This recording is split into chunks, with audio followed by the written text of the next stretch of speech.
Hello everyone, welcome back to Aparna's day out. তো আজ সন্ধ্যাবেলায় বর হঠাৎ করে অফিস থেকে এসে বলল সিক্স বালিগঞ্জ প্লেসে খেতে যাবে। এই আউটলেটটা সোদপুরে নতুনই হয়েছে, পুজোর সময় ওপেনিং হয়েছে। তো সেজন্য ভাবলাম যে আজকে গিয়ে খেয়ে আসি। তো আমরা প্রথমে ভিতরে ঢুকেই দেখি এন্ট্রান্সটা খুব সুন্দর করে ডেকোরেট করা, আর ভিতরের অ্যাম্বিয়েন্সটা তো ভীষণই ভালো, খুব সুন্দর পরিপাটি করে সাজানো গোছানো, আর অনেকটা বড়।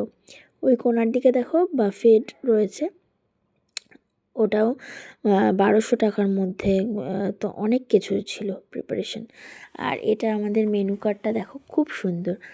যেমন স্টার্টারের আগে রয়েছে গৌরচন্দ্রিকা বলে কিছুটা কবিতা লেখা রয়েছে, তারপরে মেন কোর্সের আগে ওরকম কিছু ইন্ট্রোডাকশান করা রয়েছে। তা দেখো আমি আর আমার বর ওয়েট করছি খাবার অর্ডার করে। তো প্রথমেই চলে এসেছে আমপোড়া আমের শরবত, খুব সুন্দর ছিল, ভিতরে জলজিরা দেওয়া, দারুণ ছিল।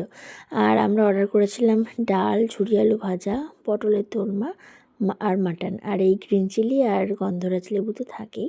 তো প্রথমেই দেখো আমরা পটলের দোরমাটা দিয়ে খাচ্ছি। পটলের দোরমাটার মধ্যে নারকেল, বাদাম এগুলো সব বাটা দেওয়া ছিল, ঘি দেওয়া ছিল, দারুণ খেতে ছিল। তারপরে ডাল আর ঝুরি আলু ভাজা দিয়ে খেয়ে নিচ্ছি। আর লাস্টে হলো মাটন। মাটনটা বেশ গা মাখা মাখা স্পাইসি, একদম কষা মাটন ছিল। ব্যাস, ডিনার ডান আমাদের। আর লাস্টে ছিল মুখশুদিতে পান মশলা। সো গুড নাইট সবাইকে।